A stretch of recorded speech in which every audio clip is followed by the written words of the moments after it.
Hello दोस्तों, नमस्कार। स्वागत है आपका आपके अपने YouTube चैनल पढ़ाई पाठशाला में।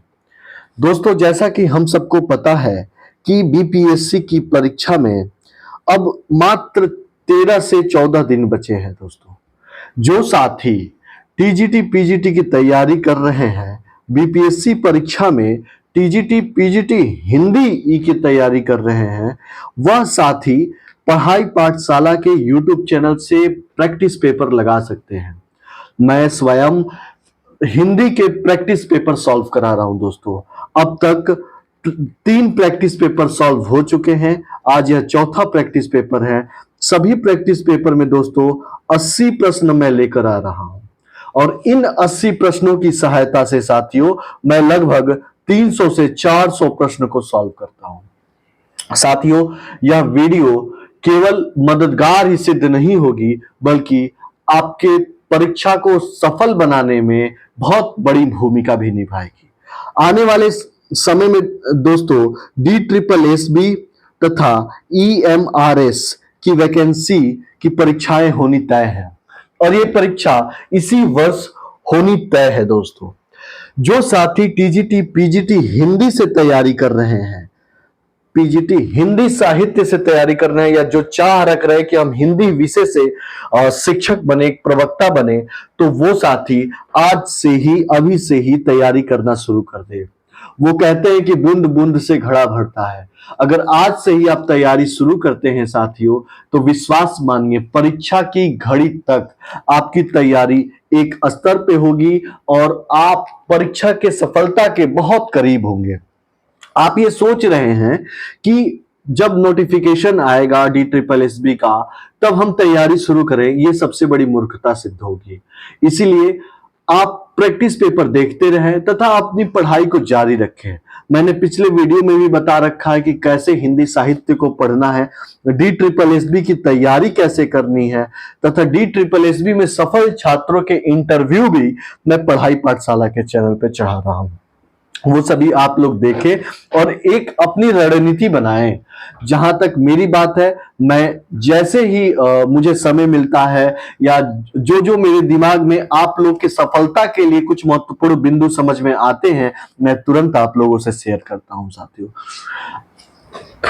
आप सभी हमारे टेलीग्राम चैनल पे जुड़ सकते हैं। टेलीग्राम चैनल पे प्रतिदिन प्रश्नोत्तरी कराई जाती है साहित्य की और व्याकरण की। साथियों, हमसे जुड़ने, हमसे बात करने के लिए पढ़ाई पाठशाला के इंस्टाग्राम चैनल पे भी जुड़ सकते हैं। आइए हम आगे बढ़ते हैं। जैसा कि मैं प्रतिदिन एक माइंड मैप लेकर आ रहा हूं, ये माइंड मैप उन सभी विद्यार्थियों के लिए है जो टीजीटी पीजीटी हिंदी ई से तैयारी कर रहे हैं। यह हिंदी ई का एक तरीके से कहे तो सिलेबस है।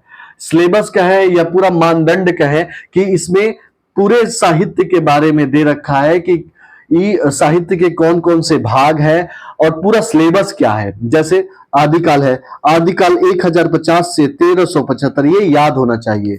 भक्तिकाल 1375 से लेके 1700 तक, रीतिकाल 1700 से लेके 1900 तक, और ये संवत है दोस्तों। संवत संवत संवत। और आधुनिक काल जो है, आधुनिक काल 1900 संवत से लेकर अब तक आधुनिक काल में ही कई सारे खंड हैं। पहला आधुनिक काव्य, फिर नाटक, फिर उपन्यास, कहानी, निबंध, आलोचना, कथेतर गद्य। अब कथेतर गद्य के बारे में बात करें तो इसमें आत्मकथा, जीवनी, यात्रा साहित्य, रेखा चित्र, संस्मरण, रिपोर्टाज, पत्र साहित्य तथा डायरी। साथियों, उसके आगे बढ़े तो एक खंड पत्रकारिता का भी आता है। फिर उसके बाद एक अंतिम खंड काव्य शास्त्र का भी आता है। काव्य शास्त्र में एक खंड है भारतीय काव्य शास्त्र और दूसरा खंड है पाश्चात्य काव्य शास्त्र। पाश्चात्य काव्य शास्त्र, ये हमने पूरे मोटा मोटी हिंदी साहित्य के डायग्राम को देखा, पूरे सिलेबस को देखा। आइए हम जो आज का सेशन शुरू करते हैं। आज हमारा प्रैक्टिस सेट 4 है। बहुत इंपॉर्टेंट प्रश्न आपको देखने को मिलेंगे। आइए हम इसकी शुरुआत करते हैं। तो जो पहला प्रश्न है दोस्तों कि राजेंद्र यादव एवं मनु भंडारी द्वारा संयुक्त रूप से लिखा गया उपन्यास। ये दोनों पति पत्नी थे। ठीक है, ये दोनों पति पत्नी थे तथा इन दोनों ने एक उपन्यास संयुक्त रूप में लिखा है साथियों। उसका नाम क्या है? सारा आकाश, मुर्दा सराय, आपका बंटी, या फिर एक इंच मुस्कान। तो ये दोनों पति पत्नी मिलकर एक उपन्यास लिखा इन्होंने, एक इंच मुस्कान। एक इंच मुस्कान नामक एक उपन्यास लिखा। और कब लिखा साथियों? 1962 में लिखा। ठीक है, 1962 में इन दोनों ने मिलके अब जो राजेंद्र यादव और मनु भंडारी से प्रश्न पूछे जाते हैं उस पे थोड़ी सी बात की जाए तो देखिए, जो राजेंद्र यादव हैं, राजेंद्र यादव का जन्म 1929 में हुआ था। और कहां पर हुआ था? आगरा में हुआ था दोस्तों। आगरा में राजेंद्र यादव का जन्म हुआ था। ठीक है, अब राजेंद्र यादव, एक पत्रिका निकलती थी दोस्तों, हंस। थोड़ा सा स्केच को हम और पतला कर लें। एक पत्रिका निकलती थी हंस। हंस पत्रिका 1930 में प्रेमचंद्र जी ने निकाला था। लेकिन 1958-60 तक जाते जाते यह पत्रिका बिल्कुल बंद हो गई थी। अब इस पत्रिका को पुनर्प्रकाशन किसने किया? तो राजेंद्र यादव ने किया। और पुनर्प्रकाशन कब किया? तो 1986 में हंस पत्रिका का क्या किया दोस्तों? पुनर्प्रकाशन किया। ठीक है, अब थोड़ी सी जो महत्वपूर्ण प्रश्न पूछे जाते हैं दोस्तों, उस पर हम चर्चा कर ले कि महत्वपूर्ण प्रश्न में और क्या क्या पूछे जाते हैं। हंस पत्रिका तो बहुत महत्वपूर्ण प्रश्न है ही। एक इनकी रचनाओं के बारे में बात करें तो एक रचना है इनका सारा आकाश। क्या है? सारा आकाश। एक है सह और मात। फिर एक रचना इनकी तो है ही एक इंच मुस्कान। फिर एक रचना है इनकी जहां लक्ष्मी कैद है। बहुत इंपॉर्टेंट, जहां लक्ष्मी कैद है। ठीक है, बहुत इंपॉर्टेंट। एक इंपॉर्टेंट रचना है छोटे छोटे ताजमहल। एक इनकी इंपॉर्टेंट रचना है टूटना, तथा एक रचना है देवताओं की मूर्तियां। ये इनकी एक अलग रचना है। ठीक है, राजेंद्र यादव से जो प्रश्न पूछे जाते हैं, इन्हीं रचनाओं से प्रश्न पूछे जाते हैं दोस्तों कि सारा आकाश, सह और मात, जहां लक्ष्मी कैद है, छोटे छोटे ताजमहल, फिर टूटना, देवताओं की मूर्तियां। ये इनकी रचनाएं होंगी। अब आइए हम अगले जो रचनाकार है हमारे, उन पे बात करते हैं। मनु भंडारी के बारे में थोड़ी बहुत जानकारी ले लेते हैं। राजेंद्र यादव की यह पत्नी थी मनु भंडारी। मनु भंडारी का जन्म हुआ था 1931 में हुआ था साथियों।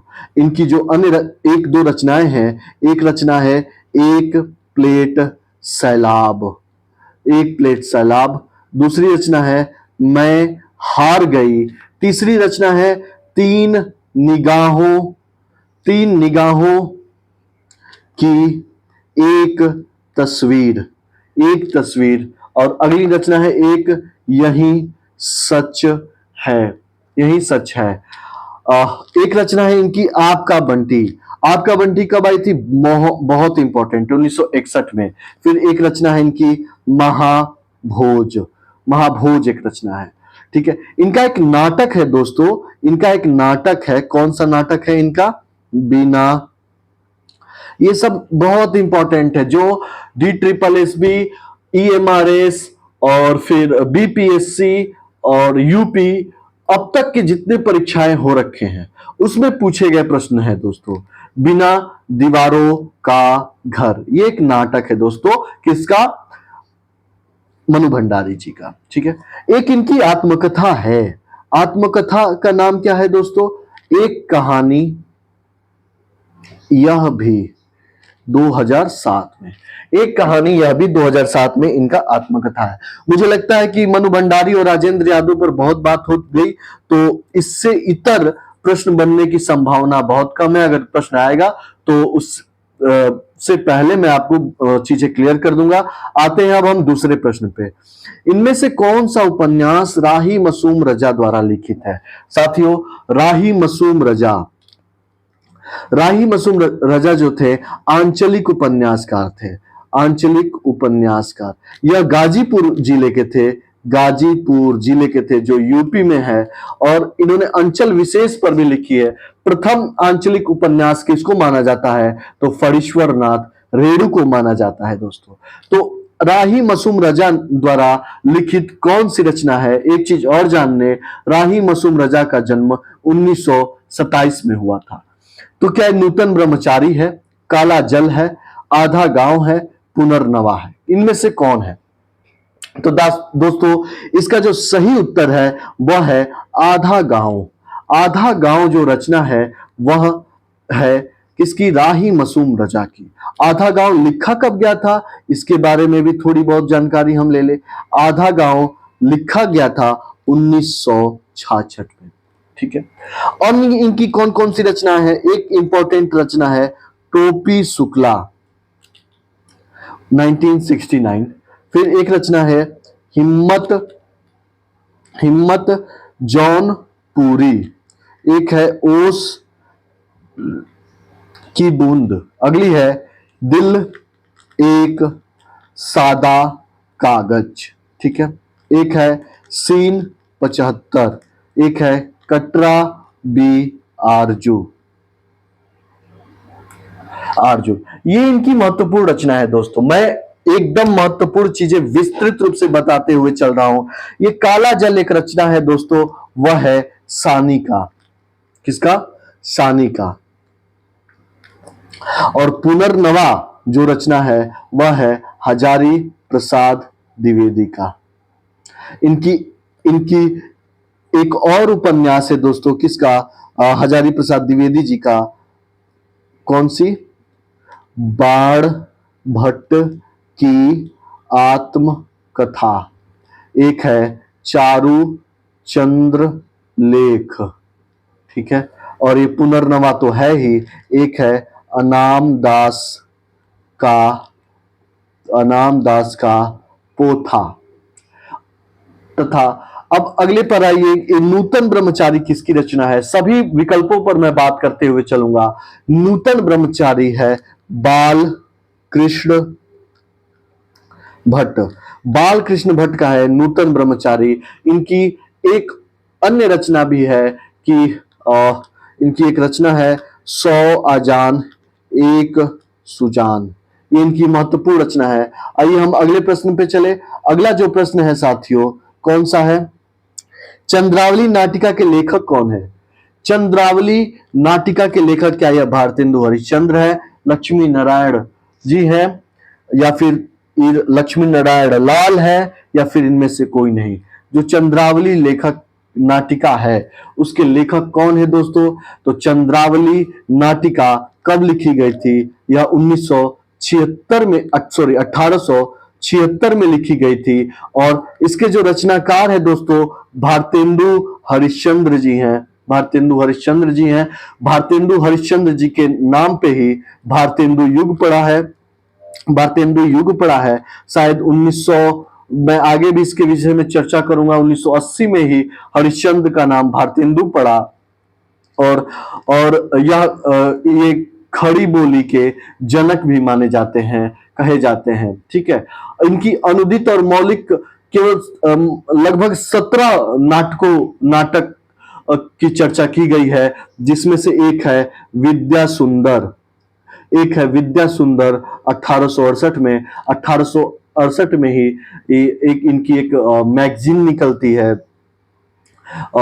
एक मैगजीन इनकी 1873 में निकलती है, एक 1874 में निकलती है, ये हरिश्चंद्र चंद्रिका के नाम से, और 1873 वाली हरिश्चंद्र मैगजीन के नाम से। और एक ये है शायद ये बाला बोधिनी के नाम से ये मैगजीन निकलती है। इनका अलग एक नाटक है रत्नावली 1868 में। एक है पाखंड, सब नोट करते जाइए, विडंबन, या फिर नोट नहीं कर रहे हैं तो आप रिवीजन बार बार करें। पिछले जो 3 वीडियो है उसको भी आप देखें। जैसे जैसे आप प्रतिदिन का वीडियो देखेंगे वैसे वैसे आप महसूस करेंगे कि आपकी तैयारी एक स्तर पे पहुंच रही है, ठीक है। एक इनका नाटक है भारत जननी। एक है सत्य हरिश्चंद्र। एक इनका नाटक है भारत दुर्दशा, प्रेम जोगिनी, ये सब इनकी रचनाएं हैं दोस्तों। आइए हम अब अगले प्रश्न पे चले। अगला प्रश्न क्या कहता है, इसको मिटा लेते हैं। अगला प्रश्न है कि एक भारतीय आत्मा निम्नलिखित में से, एक भारतीय आत्मा, बहुत इंपॉर्टेंट प्रश्न, एक भारतीय आत्मा निम्न में से एक कवि का उपनाम है, तो किसे कहा जाता है? क्या नागार्जुन को, क्या माखनलाल चतुर्वेदी को, क्या सुमित्रा नंदन पंत को, या इनमें से कोई नहीं? दोस्तों, एक भारतीय आत्मा माखनलाल चतुर्वेदी जी को कहा जाता है। माखनलाल, इनकी जो रचनाएं एक हैं बहुत इंपॉर्टेंट, कैदी और कोकिला, कोकिला, और एक अन्य रचना है बहुत इंपॉर्टेंट, पुष्प की अभिलाषा, पुष्प की अभिलाषा। इन्होंने एक प्रताप नामक और प्रभु नामक पत्रिका भी निकाली, तथा माखनलाल चतुर्वेदी की रचनाएं जो हैं, हिम तरंगिणी, तरंगिणी, हिम किरीटनी, किरीटिनी, फिर युग चरण, समर्पण, माता, ये इनकी रचनाएं हैं दोस्तों। इनकी एक कविता है कैदी और कोकिल, पुष्प की अभिलाषा, ये पत्रिका है प्रताप और प्रभु के नाम से। ठीक है, आइए हम अब आगे बढ़ते हैं दोस्तों, आगे बढ़ते हैं अगले प्रश्न की ओर। कि अगला प्रश्न है मोस्ट इंपॉर्टेंट प्रश्न है, और लगभग जितनी वीडियो मैं बना रहा हूं उसमें यह प्रश्न आ रहे हैं। इस्तवार दलाल इतरेतुरेंदुई हिंदुस्तानी नामक हिंदी साहित्य के इतिहास ग्रंथ के लेखक का नाम क्या है? क्या यह गारसा दत्तासी है, जॉर्ज ग्रियर्सन है, शेक्सपियर है, विलियम वर्ड्सवर्थ है? इनमें से कौन है दोस्तों? तो साथियों, प्रिय दोस्तों, इसका जो सही उत्तर है वह है गारसा दत्तासी। गारसा दत्तासी एक फ्रांसीसी विद्वान थे, फ्रांसीसी विद्वान थे। इन्होंने एक रचना रची, इस्तवार दलाल इतरेतुरेंदुई हिंदुस्तान। यह कब रची? 1839 में। इसका अगला भाग 1847 में आया, और इसका दूसरा संस्करण कब आया? 1871 में दोस्तों, इसका दूसरा। गारसा दत्तासी ने जो हिंदी के प्रथम कवि माना है, वह किसको माना है, यह प्रश्न आ सकता है। तो अंगद को माना है पहला कवि। इस रचना में इस्तवार दलाल इतरेतुरेंदुई हिंदुस्तान में 738 कवियों का उल्लेख किया गया है, जिसमें से 72 कवि हिंदी के हैं, बाकी सभी कवि उर्दू के हैं। इसका जो हिंदी अनुवाद किया है, हिंदी अनुवाद किसने किया है दोस्तों? वह किया है लक्ष्मी सागर वार्ष्णेय ने, वार्ष्णेय ने, और जिसका नाम है हिंदुई साहित्य का इतिहास, 1952 में। ये हमने विस्तृत बात की। इस्तवार दलाल इतरेतुरेंदुई हिंदुस्तान नामक साहित्य किसने लिखा? गारसा दत्तासी ने। यह एक फ्रांसीसी विद्वान थे, और ये इस्तवार दलाल जो लिखा गया था 1839 में, फिर 1847 में। इसका दूसरा संस्करण 1871 में आया है। इसमें 738 कवि हैं दोस्तों, जिसमें से 72 हिंदी के हैं, बाकी सभी उर्दू के हैं। इस पुस्तक का हिंदी अनुवाद लक्ष्मी सागर वार्ष्णेय ने किया, जिसका नाम हिंदुई साहित्य का इतिहास, 1952 में। इस पुस्तक में जो पहले कवि को माना गया है वह कवि है कौन से दोस्तों? अंगद। वो कवि कौन से हैं? अंगद। आइए हम आगे बढ़ते हैं, अगले प्रश्न की ओर बढ़ते हैं। अगला प्रश्न क्या कहता है दोस्तों? अगला प्रश्न है मोस्ट इंपॉर्टेंट प्रश्न है ये। जूठन किस रचनाकार की आत्मकथा है? जूठन क्या नैमिषारण्य का है, ओम प्रकाश वाल्मीकि का है, रामविलास शर्मा का है, या हरिवंश राय बच्चन का है? किसका है जूठन रचना? तो दोस्तों, जो जूठन रचना है वह ओम प्रकाश वाल्मीकि का है। ठीक है, ओम प्रकाश वाल्मीकि जी की यह जूठन रचना है। अब ओम प्रकाश वाल्मीकि जी के बारे में मैं बात करूं तो यह हिंदी दलित रचनाकार थे। यह हिंदी दलित के सबसे बड़े रचनाकार माने जाते हैं। हिंदी दलित के साहित्य के विकास में इनका बहुत बड़ा योगदान है दोस्तों। इनकी रचनाओं के जो इंपॉर्टेंट रचनाएं हैं, उनकी रचनाएं हैं सदियों के संताप, सदियों के संताप। फिर एक रचना है शब्द शब्द झूठ नहीं बोलते, शब्द झूठ नहीं बोलते। अब और नहीं, अब सब दलित विमर्श पे, दलित साहित्य से रिलेटेड है। अब और नहीं।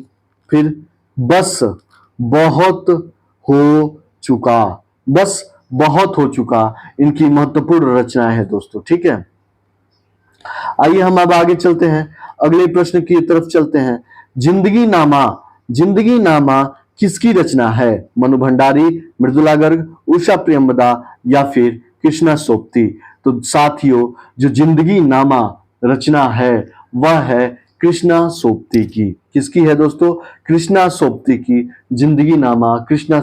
इनकी अन्य एक रचना है ए लड़की, ए लड़की 1991 में। एक कहानी है इनकी दोस्तों, सिक्का बदल गया। लगभग सभी विद्यार्थियों ने पढ़ा होगा, सिक्का बदल गया, एक कहानी है दोस्तों।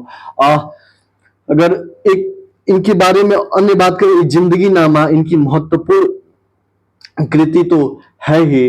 अन्य जो कृतियों के बारे में, उपन्यास के बारे में बात करें, इनका एक अन्य उपन्यास है मित्रों मरजानी, एक है सूरजमुखी अंधेरे के, ठीक है, और एक है दिलो दानिश, दिलो दानिश, एक है समय सरगम, ठीक है।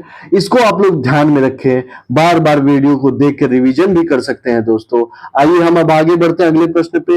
मीराबाई का मलाल, मीराबाई का मलाल की किसकी कृति है? क्या यह मीराबाई की है, या नंददास की है, या गोविंद स्वामी का, या चित्त स्वामी का?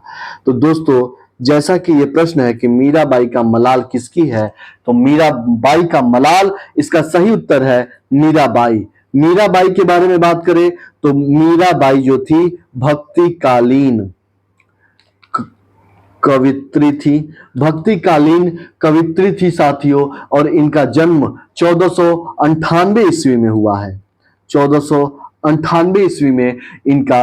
मीराबाई का जो मीरा शब्द है, मीरा शब्द का जो अर्थ होता है दोस्तों, ईश्वर की पत्नी, पृथ्वी, सरस्वती और सरिता, ये इसका अर्थ होता है। मीरा का अर्थ होता है ईश्वर की पत्नी, पृथ्वी, सरस्वती, सरिता, ठीक है। मीरा भाई की जो जो बहुत इंपॉर्टेंट प्रश्न है, मीरा बाई की भक्ति भावना कैसी भावना थी? तो यह माधुर्य भाव था, भक्ति भाव। वात्सल्य नहीं था, बल्कि वात्सल्य किसका था? सूरदास का था। और साक्ष्य भी सूरदास का माना जाता है, मीरा का भी कहीं कहीं माना जाता है, लेकिन असल में यह माधुर्य भाव था, ठीक है साथियों। अब मीराबाई के बारे में एक और बात करें कि इनकी भाषा में राजस्थानी भाषा की प्रचुरता हमें देखने को मिलती है। इनकी जो रचनाएं हैं, एक इनकी रचना है नरसी जी का मायरा, ठीक है।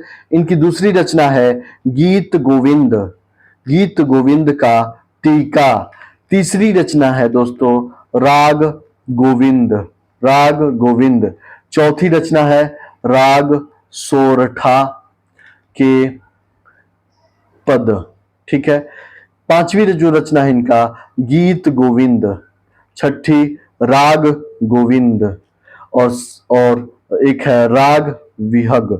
ऐसे करके इनकी रचनाएं हैं साथियों, जो आपकी परीक्षा के लिए बेहद महत्वपूर्ण है। इसीलिए मीराबाई को भी विशेष रूप से पढ़ के चले, ठीक है।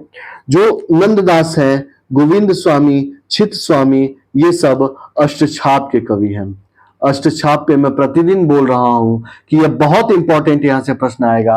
आगे हम अष्टछाप के बारे में भी बात करेंगे। आइए हम अगले प्रश्न पे चलते हैं साथियों। जो अगला प्रश्न है कि लोहे के दीवार के दोनों ओर किसकी कृति है?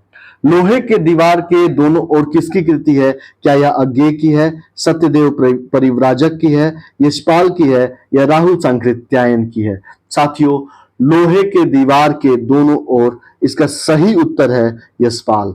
यशपाल मार्क्सवादी विचारधारा के कवि हैं। इन्होंने जो रचनाएं रची, दादा कॉमरेड 1941, फिर देशद्रोही, कलर चेंज कर दो दोस्तों, चलो, देशद्रोही, ठीक है। फिर एक इनकी रचना है दिव्या 1945 में शायद। फिर एक है पार्टी कॉमरेड, ठीक है। एक है मनुष्य के रूप। एक इनकी बहुत इंपॉर्टेंट रचना है झूठा सच। यह दो भाग में इनकी रचना आई थी, एक 1958 और इसका दूसरा भाग 1960 में। एक इंपॉर्टेंट तेरी मेरी उसकी बात, बहुत इंपॉर्टेंट। आप बहुत बार इस प्रश्न को देखेंगे साथियों, ठीक है। आइए हम अब आगे बढ़ते हैं। तेरी मेरी उसकी बात इनकी ही रचना है और बहुत इंपॉर्टेंट रचना है साथियों। थोड़ा सा और इनके व्यंग के बारे में बात करें तो एक व्यंग है चक्कर क्लब, कुत्ते की पूंछ। दोस्तों, इन यशपाल की एक कहानी है फूलों का कुर्ता। बहुत मतलब संवेदना से भरी हुई ये कहानी है। कभी भी समय मिले तो ये कहानी आप लोग जरूर पढ़ना।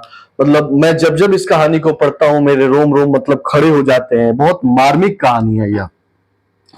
आइए हम आगे बढ़ते हैं। थोड़ा सा विकल्प के बारे में भी बात करें। अज्ञेय जो है, अज्ञेय तार सप्तक के जनक माने जाते हैं। तार सप्तक की शुरुआत 1943 में हुई थी। अज्ञेय की रचना है एक कितनी नाव में कितनी बार। इसको ज्ञानपीठ पुरस्कार मिला है दोस्तों। हिंदी का बहुत बड़ा पुरस्कार है ज्ञानपीठ। अज्ञेय की रचना है चिंता, भग्नदूत, हरी घास पर क्षण भर।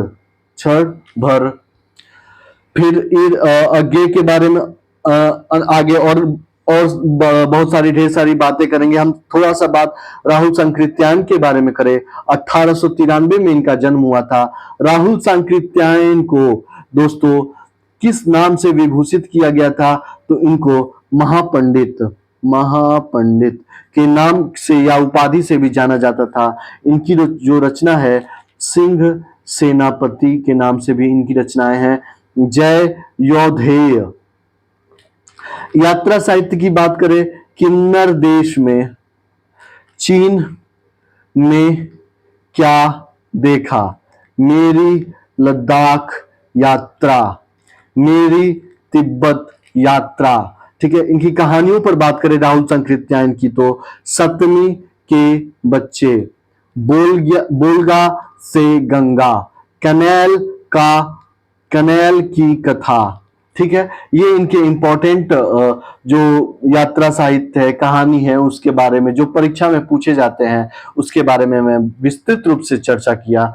आइए अगले प्रश्न पे चलते हैं। निम्नलिखित में से अमृत राय का उपन्यास है विषाद मठ, हुजूर, बीज या दुख मोचन। अमृत राय का जो है साथियों वह बीज उपन्यास महत्वपूर्ण उपन्यास है दोस्तों, बीज अमृत राय का। अगले प्रश्न पे चले।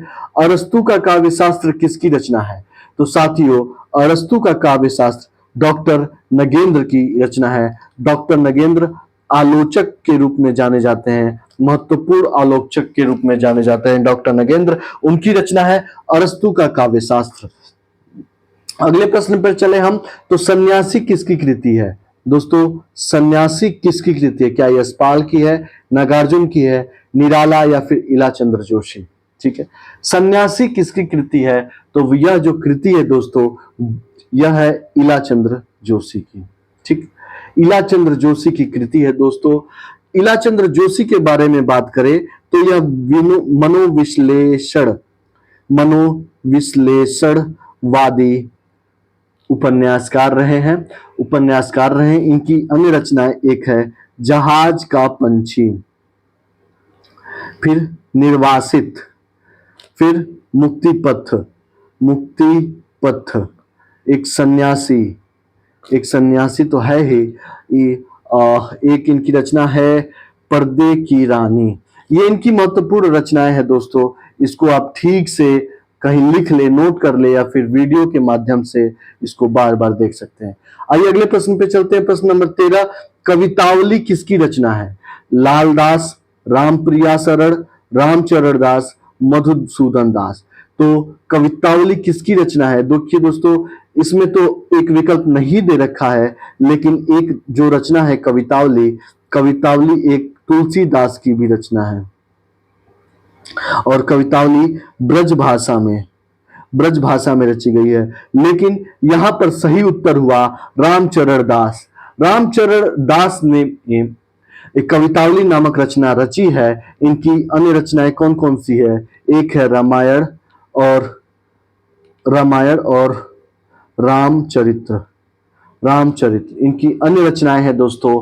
तुलसीदास जी जो है, इनकी एक रचना है कवितावली, जो ब्रज भाषा में इन्होंने लिखा है। आइए अब अगले प्रश्न पे चलते हैं साथियों। जो अगला प्रश्न है, पद्यात्मक भाव भूमि पर श्यामा स्वप्न नामक उपन्यास की सर्जना किसने की? तो पद्यात्मक भावभूमि पर श्यामा स्वप्न नामक उपन्यास की जो सर्जना की है, किसने की है? श्रीनिवास दास, ठाकुर जगमोहन सिंह, राजा लक्ष्मण सिंह, भारतेंदु हरिश्चंद्र। किसने की है? तो इसका सही उत्तर है ठाकुर जगमोहन सिंह। ठाकुर जगमोहन सिंह का जन्म जो हुआ था साथियों 1957 में हुआ था। इनकी जो रचनाएं हैं, एक रचना है प्रेम संपत्ति लता 1885 में। फिर एक रचना है श्यामा स्वप्न, यही वाला श्यामा स्वप्न। एक रचना है श्यामा सरोजनी। फिर एक है देवयानी।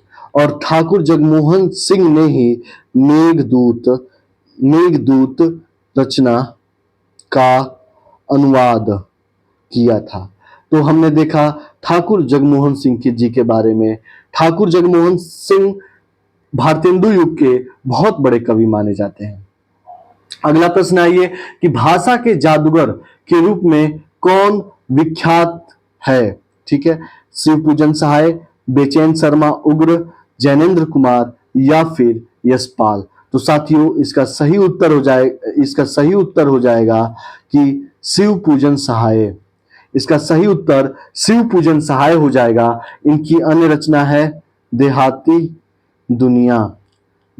दुनिया। अलग रचना है वे दिन वे लोग इनकी एक अलग रचना है। और शिवपूजन सहाय को ही भाषा का जादूगर कहा जाता है। अब आए अगले प्रश्न पे कि उत्तर प्रियदर्शी नामक गीति नाट्य के लेखक कौन है? अज्ञेय, प्रसाद, मुक्तिबोध, हरिकृष्ण प्रेमी। तो साथियों उत्तर प्रियदर्शी के जो लेखक हैं वह है अज्ञेय।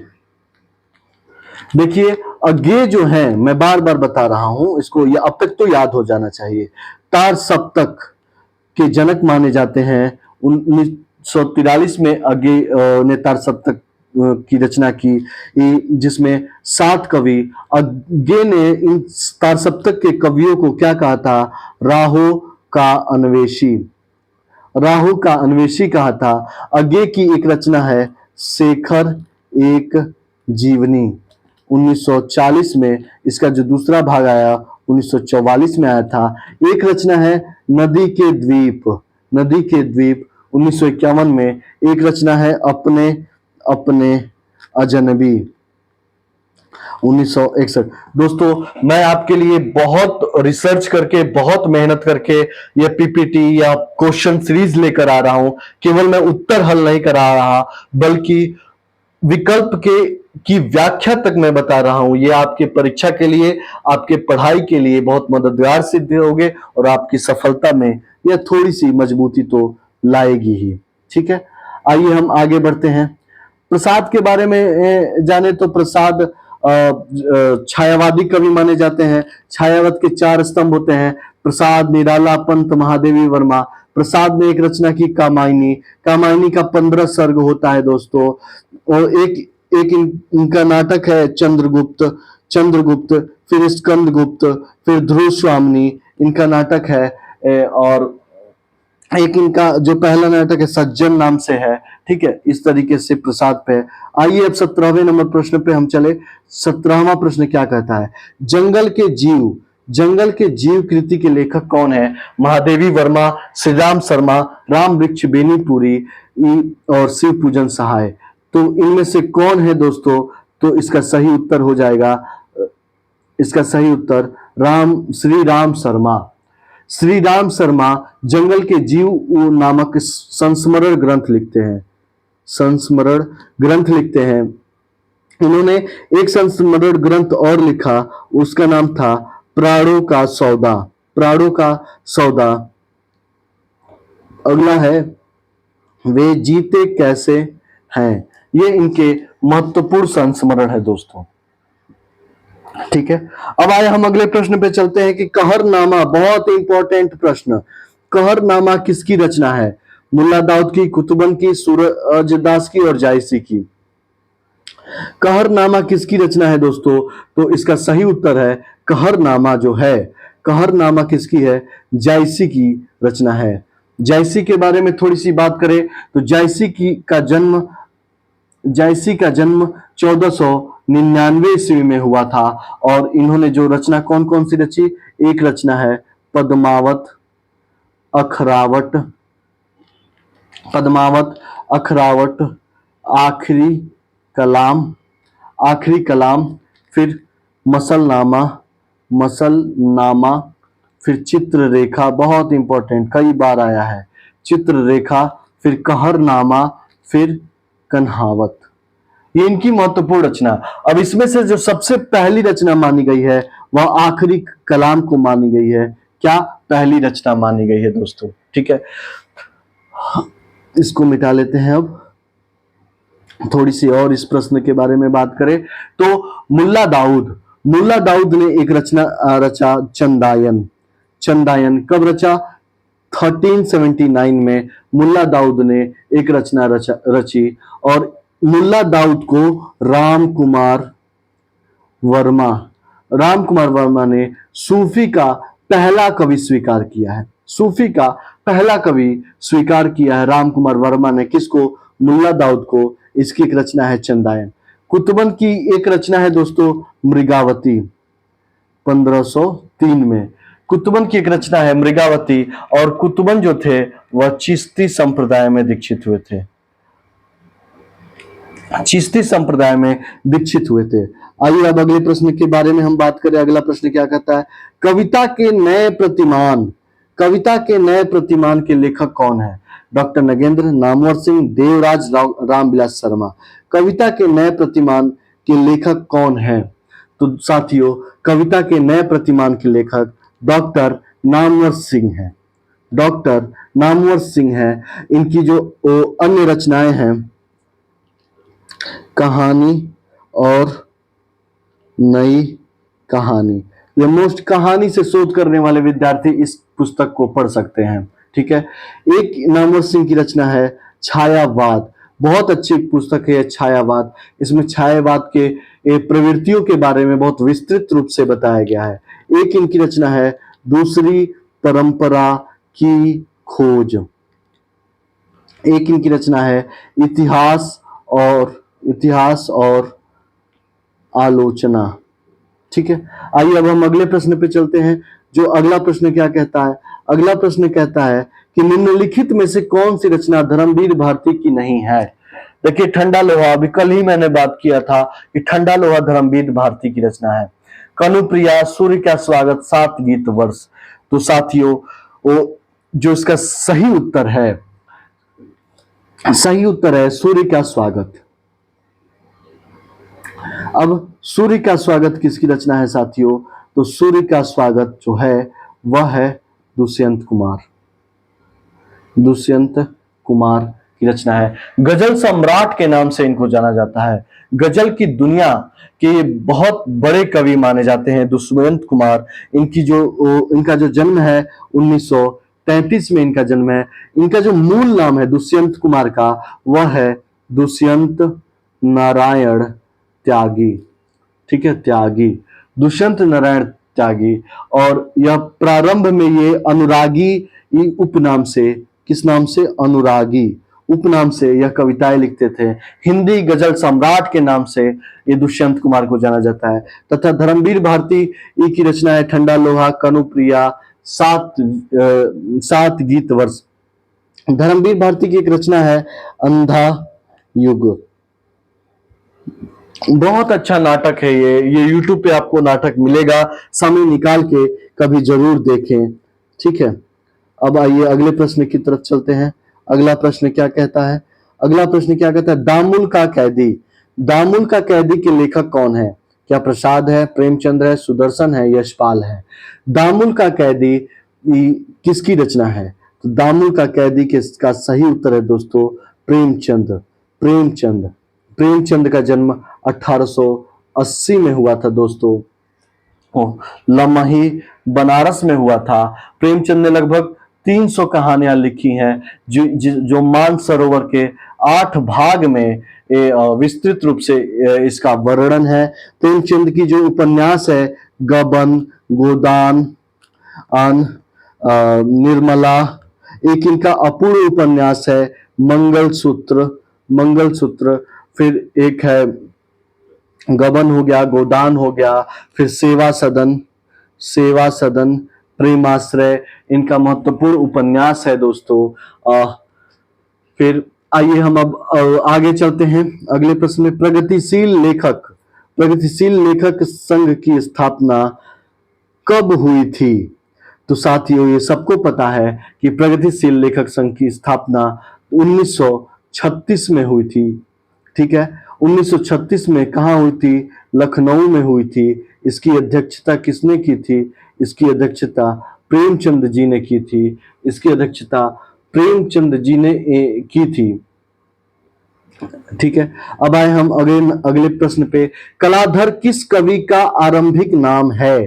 तो दोस्तों ये प्रश्न कई बार मैं बता चुका हूं कि कलाधर सुमित्रानंद पंत का नहीं है, राम कुमार वर्मा का नहीं है, निराला का नहीं है। इसका सही उत्तर है जयशंकर प्रसाद।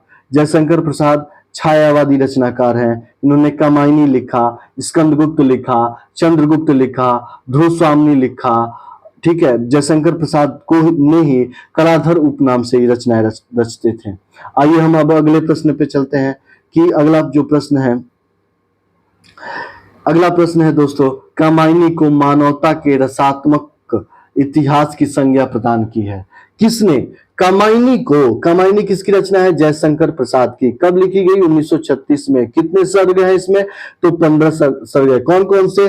चिंता, आशा, श्रद्धा, काम, वासना, लज्जा, कर्म, ईर्ष्या, ईड़ा, स्वप्न, संघर्ष, निर्वेद, आनंद, ये सब ऐसे हैं, ठीक है। और इसका जो सही उत्तर है नंद दुलारे वाजपेयी। नंद दुलारे वाजपेयी ने कामायनी को मानवता के रसात्मक इतिहास की संज्ञा प्रदान की है। आइए हम अगले प्रश्न पे चले। अगला प्रश्न है रबर छंद, या यहाँ लिखिए केचुआ छंद। केचुआ छंद, रबर छंद या केचुआ छंद किस कवि की कविताओं को लक्ष्य कर कहा गया है? तो रबर छंद या केचुआ छंद बहुत इंपॉर्टेंट कवि निराला है। निराला को टारगेट करके कहा गया है। निराला जो है वह छायावादी कवि है। छायावाद के 4 स्तंभ हैं, प्रसाद, निराला, पंत, महादेवी वर्मा। निराला का जन्म शायद लगभग 1900 के आसपास होता है, मैं देख के बता दूंगा। निराला की जो रचनाएं हैं वो छंद से खुली हुई रचनाएं हैं। कहा जाता है कि खुल गए छंद के बंद, ठीक है साथियों। और आगे हम बात करें इसके दिनकर को ओज या सूर्य कवि कहा जाता है। धूमिल, सुदामा पांडे धूमिल 1960 के दशक के रचनाकार हैं। और मुक्तिबोध जो है तारसप्तक के कवि हैं। इनको गजानन माधव मुक्तिबोध इनका नाम है। आइए अब हम अगले प्रश्न पे चलते हैं। प्रश्न नंबर 26, दलित साहित्य का चर्चित लेखक है। दलित साहित्य का चर्चित लेखक है, क्या वह निराला है? बिल्कुल नहीं। यह छायावादी कवि है।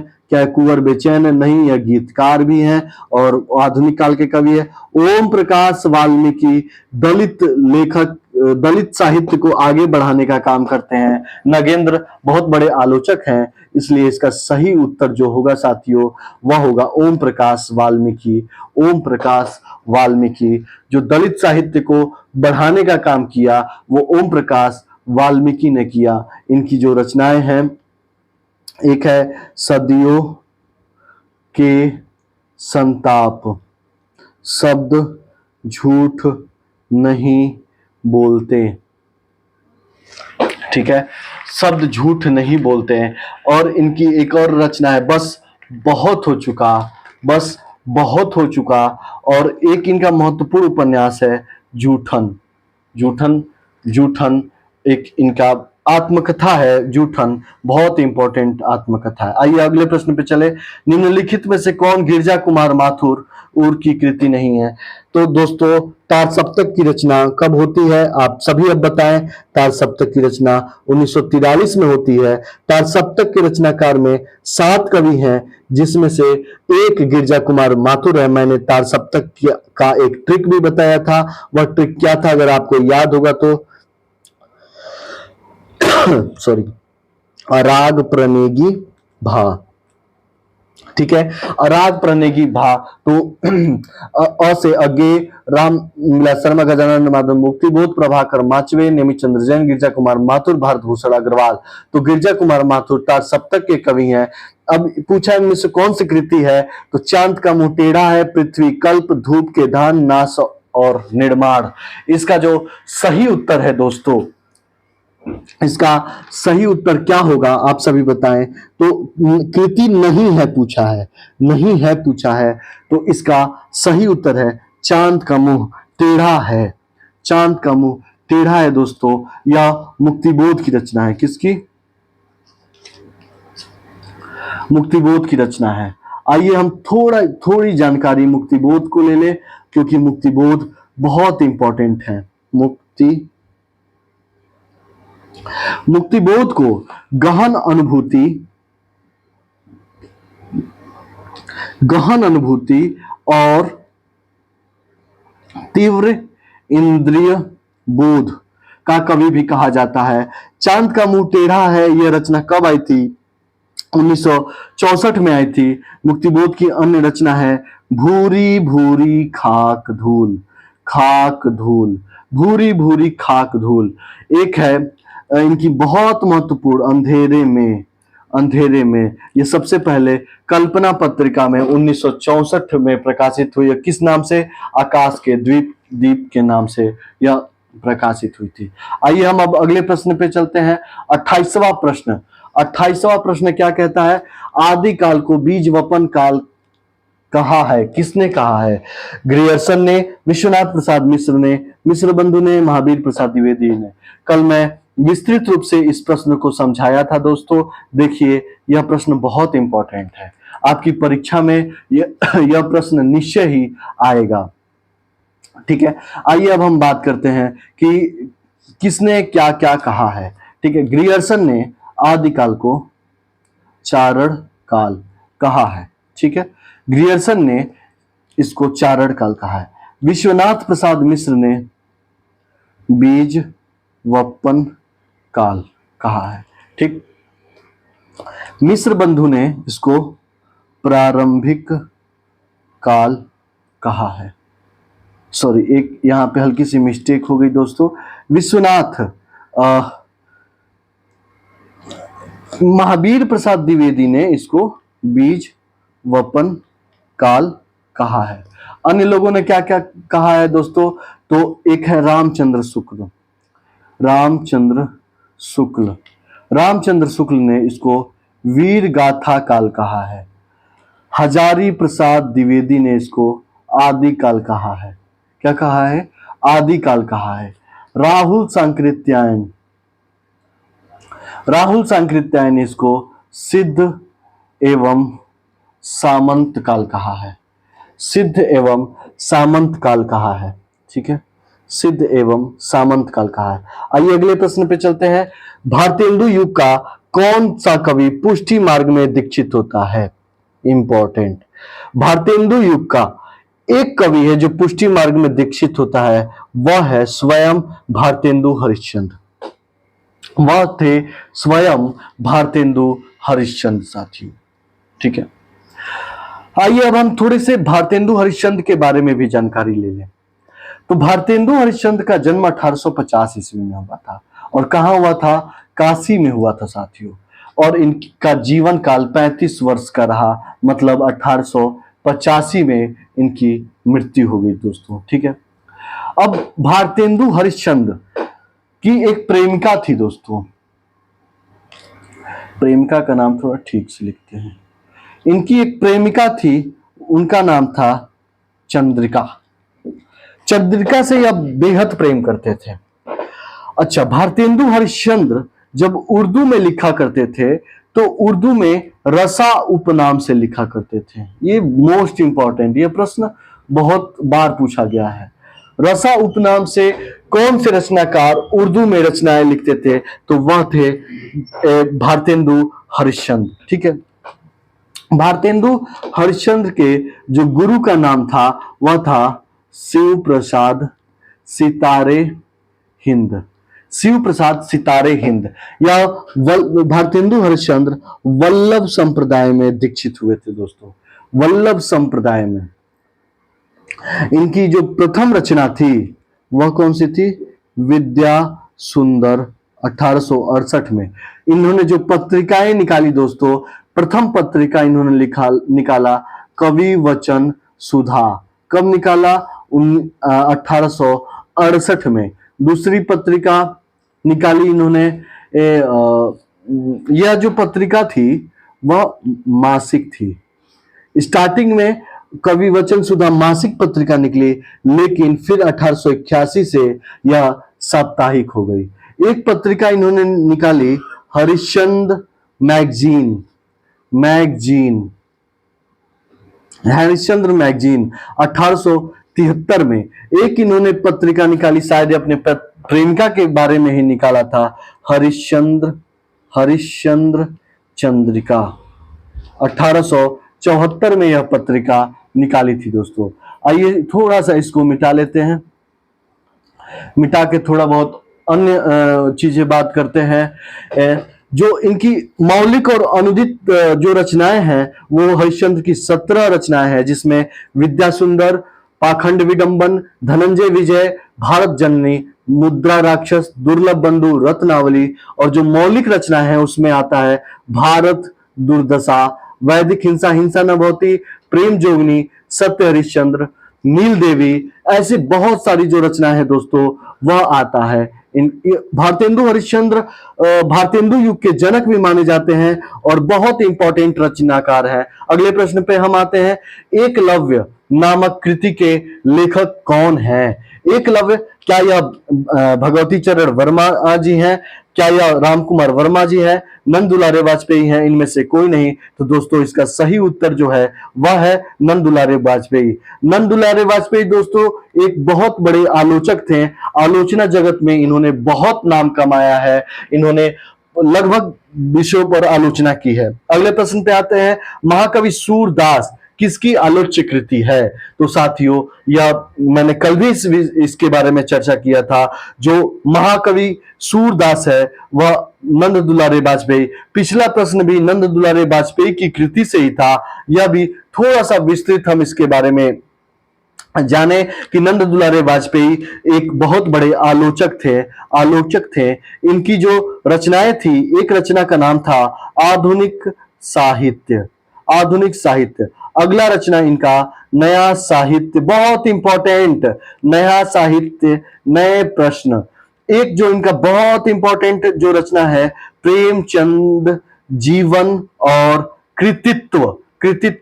और एक रचना है जयशंकर प्रसाद तथा राष्ट्रभाषा की समस्याएं। ये इनकी रचनाएं हैं दोस्तों। इसको आप लोग वीडियो के माध्यम से या लिखकर अपने पास रखें। वीडियो बार बार देखेंगे तो भी लिखने की जरूरत नहीं पड़ेगी। मैं इतनी बार चीजों को रिपीट कर दूंगा कि आपको अलग से रटने की जरूरत नहीं पड़ेगी। जब क्वेश्चन पेपर आपके सामने होंगे और 4 विकल्प आपके सामने आएगा तो आपका माइंड उसी उत्तर पे स्ट्राइक करेगा। आइए अगले प्रश्न पे चलते हैं। रामधारी सिंह दिनकर बहुत बड़े कवि, इनको उर्वशी पर ज्ञानपीठ पुरस्कार मिला दोस्तों, ज्ञानपीठ पुरस्कार। उर्वशी जैसी रचना पर इनको ज्ञानपीठ पुरस्कार, जो साहित्य की दुनिया का सबसे बड़ा पुरस्कार माना जाता है, उर्वशी पर इनको पुरस्कार मिला। दिनकर को अधैर्य का कवि कहा जाता है, सूर्य कवि कहा जाता है। इनकी कृति एक है आधुनिक युग का गीत। मतलब किस कृति को आधुनिक युग का गीत कहा गया है? क्या रेणुका को कहा गया है? क्या हुंकार को कहा गया है? कुरुक्षेत्र को कहा गया है? उर्वशी, उर्वशी को मैंने बताया इसको ज्ञानपीठ पुरस्कार मिला है दोस्तों। लेकिन जो कुरुक्षेत्र इनकी जो रचना है दोस्तों, उसको आधुनिक युग का गीत कहा गया है। आधुनिक युग का गीत कहा गया है किस रचना को? तो रामधारी सिंह दिनकर को की जो कुरुक्षेत्र रचना है उसको आधुनिक युग का गीत कहा गया है। दिनकर के बारे में बात करें तो दिनकर का जन्म 1908 में हुआ था दोस्तों।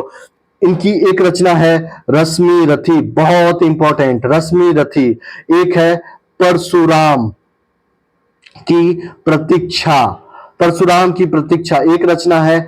आत्मा की आंखें, संस्कृति के 4 अध्याय, शुद्ध कविता की खोज, ये सब इनकी बहुत महत्वपूर्ण रचना है दोस्तों। दिनकर को जरूर पढ़ के परीक्षा में जाए, दिनकर से प्रश्न आने की संभावना प्रबल है। आइए अगले प्रश्न पे चलते हैं। अगला प्रश्न है विक्रमोर्वशी की मूल कथा नामक निबंध के लेखक कौन है? विक्रमोर्वशी, क्या यह राम चंद्रधर शर्मा गुलेरी है, रामचंद्र शुक्ल है, अज्ञेय है, या इनमें? देखिए दोस्तों, मात्र 3 कहानी संग्रह लिखकर जो व्यक्ति साहित्य जगत में पूरा नाम कमाया उसका नाम है चंद्रधर शर्मा गुलेरी। चंद्रधर शर्मा गुलेरी, इन्होंने जिनकी जो 3 रचनाएं कौन कौन सी थी?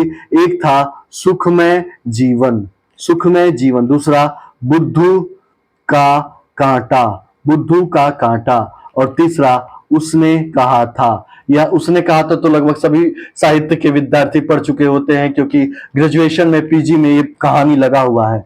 उसने कहा था, यह इनके महत्वपूर्ण कहानियां हैं। आइए थोड़ा सा, रामचंद्र शुक्ल जो हिंदी साहित्य का इतिहास लिखते हैं और साहित्य के इतिहास को एक रचना क्रम में, एक काल क्रम में बहुत अच्छे तरीके से लिखने का काम करते हैं। अज्ञेय तारसप्तक के कवि हैं। राहु के अन्वेषी कहा है अज्ञेय ने तारसप्तक के कवियों को। आइए हम अगले प्रश्न पे चलते हैं। हमारा अगला प्रश्न कौन सा है भाई? अगला प्रश्न है मैला आंचल, 34वां। मैला आंचल किस प्रकार का उपन्यास है? मैं 2 दिन लगातार इस पे बातचीत कर रखा हूं। क्या यह राजनीतिक उपन्यास है? क्या आदर्शवादी है? क्या आंचलिक है? क्या ऐतिहासिक है? तो साथियों, मैला आंचल जो रचना है फणीश्वर नाथ रेणु की रचना है दोस्तों। ठीक है, फणीश्वर नाथ रेणु की रचना है। और मैला आंचल लिखी कब गई है? 1954 में लिखी गई है। यह एक आंचलिक उपन्यास है और रेणु पहले आंचलिक उपन्यासकार माने जाते हैं। इनकी जो अन्य रचनाएं हैं किसकी? फणीश्वर नाथ रेणु की, वह है जुलूस, जुलूस, दीर्घ तपा, तपा, कितने चौराहे, ठीक है, कितने चौराहे, ये सब रेणु की महत्वपूर्ण। आइए हम अगले प्रश्न पे चलते हैं। अगला प्रश्न क्या कहता है? अगला प्रश्न कहता है नागार्जुन किस वर्ग के कवि हैं? क्या यह छायावादी कवि है? क्या यह प्रयोगवादी कवि है? क्या यह प्रगतिवादी कवि है? तो क्या यह द्विवेदी युगीन कवि है? तो दोस्तों मैं बात कर रहा हूं कि नागार्जुन की, तो नागार्जुन न छायावादी कवि हैं, न प्रयोगवादी कवि हैं, न द्विवेदी युगीन कवि हैं, बल्कि यह प्रगतिवादी कवि हैं दोस्तों। प्रगतिवादी कवियों में एक नागार्जुन आते हैं, दूसरा केदारनाथ अग्रवाल, केदारनाथ अग्रवाल आते हैं। नागार्जुन का जो पूरा नाम है वह है वैद्यनाथ मिश्र। या मैथिली में, जब मैथिली में ये रचनाएं रचते थे, मैथिली में यात्री नाम से रचनाएं रचते थे। इनकी एक रचना है राम के प्रति, राम के प्रति खड़ी बोली में प्रथम प्रकाशित रचना है राम के प्रति, इनकी रचना है युगधारा। फिर भस्मांकुर, सतरंगे पंखों वाली, तालाब की मछलियां, ये इनकी महत्वपूर्ण रचना है दोस्तों। ठीक है, आइए हम आगे बढ़ते हैं। आगे है प्रयोगवादी। प्रयोगवादी में आगे आ जाते हैं तथा प्रयोगवाद में जो चार तार सप्तक है, उन सभी तार सप्तक के जितने कवि हैं वह प्रयोगवादी के कवि कहे जाते हैं। द्विवेदी युगीन कवि कौन कौन से हैं? तो श्रीधर पाठक है, हरिऔध है, मैथिली शरण गुप्त है, स्वयं महावीर प्रसाद द्विवेदी भी हैं। छायावादी कवि कौन कौन से हैं? तो प्रसाद है, निराला है, पंत है, महादेवी वर्मा है। आइए अब हम अगले प्रश्न पे चलते हैं। अगला प्रश्न है बिहारी निम्न में से किस काल के कवि हैं? दोस्तों बिहारी निम्न में से किस काल के कवि हैं? तो साथियों देखिए, रीतिकाल। रीतिकाल 3 खंडों में बटा था। पहला रीतिबद्ध, दूसरा रीति सिद्ध, तीसरा रीति मुक्त। रीतिबद्ध, रीति सिद्ध, रीति मुक्त, रीति काल के ये 3 खंड हैं दोस्तों। और जो बिहारी हैं वह रीति काल में रीति सिद्ध कवि माने जाते हैं। ठीक है, इनकी जो वाणी है, जो दोहे हैं वो बिहारी सतसई के नाम से है, जिसमें 719 दोहे हैं। हिंदी के लगभग 713 दोहे हैं। तो इसका सही उत्तर हो जाएगा रीतिकाल। इसका सही उत्तर हो जाएगा दोस्तों रीतिकाल। ठीक है, अब आए हम अगले प्रश्न पे चलते हैं। भक्ति काल की रामाश्रयी शाखा के निम्न में से कौन से कवि हैं? क्या यह सूरदास है, मीराबाई हैं, जायसी हैं, तुलसीदास हैं? इसको मिटा लेते हैं दोस्तों, तो थोड़ा सा हमारे लिए सहूलियत रहेगा। तो भक्ति काल की रामाश्रयी शाखा जो है दोस्तों, जो राम का वर्णन करती है, राम पर कविता लिखती है, वो कौन है? पहला विकल्प है सूरदास। तो दोस्तों देखिए, सूरदास वात्सल्य के कवि हैं, वात्सल्य के कवि हैं, और यह कृष्ण के वात्सल्य रूप का वर्णन करते हैं, इसलिए कृष्ण काव्य धारा के हैं। मीराबाई ये राजस्थानी भाषा में कविताएं लिखती हैं, और मीराबाई में डिंगल भाषा का प्रयोग मिलता है। मीराबाई जो है वह मीराबाई का मल्लार जैसी रचनाएं रचती हैं। ये भी श्री कृष्ण की उपासिका है, माधुर्य भाव में ये रचनाएं रचती हैं। जैसी सूफी कवि हैं, जैसी सूफी कवि हैं, इन्होंने पद्मावत, अखरावट, आखिरी कलाम, पहली रचना, आखिरी कलाम जैसी रचनाएं रचते हैं। तुलसीदास, तुलसीदास राम भक्त कवि हैं, रामाश्रयी शाखा के कवि हैं। इन्होंने रामचरितमानस लिखा, इन्होंने पार्वती मंगल लिखा, इन्होंने हनुमान बाहुक लिखा। तो तुलसीदास इसका सही उत्तर है। आइए हम 38वें नंबर पे चले। 38वां नंबर क्या कहता है? उपन्यास और कहानी का मूल अंतर है। देखिए, अगर इस प्रश्न में केवल अंतर पूछता तो अंतर लगभग उत्तर जो इसमें दे रखा वो सही, आकार प्रकार यह भी सही हो जाता, विषय निरूपण यह भी हो जाता, घटना का चयन, पात्रों की विविधता। लेकिन जो मूल अंतर होता है साथियों, उपन्यास और कहानी का जो मूल अंतर होता है वह होता है आपका क्या? इसका जो सही उत्तर है विषय निरूपण। विषय निरूपण। देखिए, उपन्यास बड़े स्तर का होता है, बड़ा उसका आकार होता है, और कहानी का छोटा आकार होता है। उपन्यास में पात्र जो होते हैं अधिक होते हैं, कहानी के पात्र कम होते हैं। उपन्यास में घटनाएं अधिक होती हैं, कहानी किसी एक घटना को विशेष बना के लिखा जाता है। उपन्यास में कई सारे विषय आ जाते हैं, कहानी में किसी एक विषय पर बात की जाती है।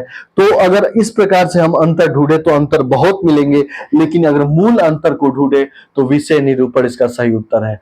अगले प्रश्न पाइए, जायसी के सर्वोत्कृष्ट ग्रंथ का क्या नाम है? जैसा कि मैं जायसी के बारे में आपको बता रहा था दोस्तों कि जायसी का जो जन्म है, जायसी का जन्म 1499 में हुआ था। उन्होंने पद्मावत, अखरावट, आखिरी कलाम, फिर मसलनामा, फिर कन्हावत, फिर कहरनामा, फिर चित्ररेखा आदि रचनाएं रची थी दोस्तों। ठीक है, आदि रचनाएं। लेकिन जो हमारा प्रश्न है कि जायसी के सर्वोत्कृष्ट ग्रंथ का क्या नाम है, तो जायसी के सर्वोत्कृष्ट ग्रंथ का नाम पद्मावत है। जायसी के सर्वोत्कृष्ट ग्रंथ का नाम पद्मावत है दोस्तों। आइए हम अगले प्रश्न पे चले। स्मृति की रेखांकन के रचनाकार हैं डॉक्टर श्याम सुंदर दास, महादेवी वर्मा, हजारी प्रसाद द्विवेदी, महावीर प्रसाद द्विवेदी। तो दोस्तों इसका जो सही उत्तर है वह है महादेवी वर्मा। स्मृति की रेखाएं महादेवी वर्मा की रचना है और इन रेखा चित्र है, संस्मरणात्मक रेखा चित्र है। इनके जो अन्य रेखा चित्र हैं वह है उनके अन्य है रामा, बिंदा, साबिया, पथ के साथी, मेरा परिवार। महादेवी वर्मा की जो कविताएं हैं दोस्तों, अगर कविताओं के बारे में बात करें तो महादेवी वर्मा की जो कविताएं हैं वह हैं निहार, रश्मि, नीरजा, सांध्य गीत, दीपशिखा, यामा, सप्त पड़ा, ये इनकी कविताएं हैं दोस्तों। ठीक है, हजारी प्रसाद की एक उपन्यास है बाण भट्ट की आत्मकथा पुनर्नवा। ठीक है, महावीर प्रसाद द्विवेदी के नाम पर ही द्विवेदी युग का नाम पड़ा। अगले प्रश्न के बारे में है, प्रेमचंद का एक सशक्त उपन्यास गोदान है, क्या है? क्या यह राजनैतिक उपन्यास है? क्या यह सामाजिक उपन्यास है? क्या यह धार्मिक उपन्यास है? क्या यह ऐतिहासिक उपन्यास है? तो इसका सही उत्तर है सामाजिक उपन्यास है। गोदान 1936 में लिखी गई थी। यह इन प्रेमचंद की अंतिम पूर्ण उपन्यास माना जाता है। एक अपूर्ण उपन्यास भी है, वह है मंगलसूत्र। इन्होंने क्या क्या लिखा? सेवा सदन, प्रेमाश्रय, फिर एक गबन, गोदान, आन, मंगलसूत्र आदि एक ये रचनाएं रची हैं। प्रेमचंद ने लगभग 300 कहानियां लिखी और मानसरोवर के 8 खंड में यह कहानियां विस्तृत रूप से वर्णित है, वर्णन किया गया है। आइए अगले प्रश्न पे चलते हैं। जिसके समान कोई दूसरा न हो उसको क्या कहते हैं? अनुपम, अद्वितीय, अनभिज्ञ, अपराजित। जिसके समान कोई दूसरा न हो उसको क्या कहते हैं? तो उसको अद्वितीय कहते हैं दोस्तों, अद्वितीय। उसको अद्वितीय कहते हैं कि जिसके समान कोई दूसरा ना हो। इसका सही उत्तर जिसके समान कोई दूसरा ना हो इसका सही उत्तर है अद्वितीय। अनुपम किसे कहते हैं? जिसकी उपमा ना हो, जिसका कोई उपमा ही ना दिया जाए। जैसे मान लो चंद्रमा है, सूर्य है या कोई फूल है, उसकी उपमा नहीं दी जा सकती, अनुपम है वो। ठीक है, अनभिज्ञ जो जानकार न हो, जो जानकार न हो उसको अनभिज्ञ कहते हैं। अपराजित किसको कहते हैं? जो पराजित न हुआ हो उसको अपराजित कहते हैं। चलिए अगले प्रश्न पे चलते हैं। वियोगी हरि जी का पूर्ण नाम क्या है? वियोगी हरि जी का पूर्ण नाम क्या है? तो इनका पूर्ण नाम जो है श्री हरि द्विवेदी है। श्री हरि द्विवेदी है। वियोगी हरि एक महत्वपूर्ण कवि हैं। इनके बारे में हम बात करें तो इनकी जो महत्वपूर्ण रचना है, एक है प्रेमांजलि, एक है वीरा, पथिक। इनकी एक आत्मकथा है वियोगी हरि की, मेरा जीवन प्रवाह। एक इनका निबंध है साहित्य विचार करके, एक निबंध है। ये इनकी महत्वपूर्ण चीजें मैंने आपको बताई। ये सब आप वीडियो के माध्यम से या फिर लिख के जरूर से जरूर अपने दिमाग में रखें, क्योंकि ये सब परीक्षा की दृष्टि से बहुत इंपॉर्टेंट है। आइए हम अगले प्रश्न पे चलते हैं। अगला जो प्रश्न है वह है माटी की मूर्तें। माटी की मूर्तें किस विधा की रचना है? तो माटी की मूर्तें क्या ये संस्मरण है, रेखा चित्र है, आत्मकथा है या फिर जीवनी है? तो देखिए दोस्तों, जो माटी की मूर्ति रचना है वह है राम वृक्ष बेनीपुरी। राम वृक्ष बेनीपुरी जी का लिखित संस्मरण है। यह जो रचना है संस्मरण है किसका? राम वृक्ष बेनीपुरी जी का, माटी की मूर्तें। इनकी जो अन्य रचना है लाल तारा, गेहूं और गुलाब, नील के पत्थर, ये इनकी किसकी? माटी की मूर्ति की रचनाकार राम वृक्ष बेनीपुरी की महत्वपूर्ण रचनाएं हैं। ठीक है, आइए हम अगले प्रश्न पे चलते हैं। अगला प्रश्न क्या कहता है? यदि प्रेम स्वप्न है, यदि प्रेम स्वप्न है तो श्रद्धा जागरण है। यह पंक्ति किस निबंध से ली गई है? भाव या मनोविकार, श्रद्धा, भक्ति, कविता क्या है? करुणा। इसका जो सही उत्तर है श्रद्धा भक्ति, ये शायद रामचंद्र शुक्ल की रचना है। रामचंद्र चिंतामणि भाग 1 में इसका वर्णन है। चिंतामणि भाग एक में इसका वर्णन है। आप इसको जरूर देखें। श्रद्धा भक्ति, यह पंक्ति क्या हिंदी, यदि प्रेम स्वप्न है तो श्रद्धा जागरण है, यह लिया गया है श्रद्धा भक्ति से। किससे? श्रद्धा भक्ति से। रामचंद्र शुक्ल की रचना है जो चिंतामणि से ली गई है। आइए हम अगले प्रश्न पे चले हैं। अगला प्रश्न क्या कहता है? अगला प्रश्न कहता है सिंहावलोकन किसकी आत्मकथा है? सिंहावलोकन किसकी आत्मकथा है? क्या यह क्या यह महादेवी वर्मा का है? क्या यह यशपाल का है? क्या नागार्जुन का है? या हरिवंश राय बच्चन का है? तो दोस्तों सिंहावलोकन जो है यशपाल की रचना है। यशपाल एक मार्क्सवादी रचनाकार थे। यशपाल ने जो एक इनकी कहानी है फूलों का कुर्ता, फूलों का कुर्ता, फिर एक रचना है दिव्या, दिव्या, दिव्या, फिर एक रचना है इनका यशपाल का दादा कॉमरेड, दादा कॉमरेड, दादा कॉमरेड। सिंहावलोकन के बारे में बात करें तो ये 3 खंड में प्रकाशित हुआ था। 1951, 1952, 1955, यह 3 खंडों में है। तथा यशपाल के बारे में अन्य महत्वपूर्ण चीजों पर बात करें तो यशपाल मार्क्सवादी कवि हैं। हरिवंश राय बच्चन जी के बारे में थोड़ी बहुत बात करें तो इन्होंने 4 आत्मकथाएं लिखी हैं। क्या भूलूं, क्या याद करूं, नीड़ का निर्माण, फिर बसेरे से दूर, बसेरे से दूर, 10 द्वार से सोपान तक।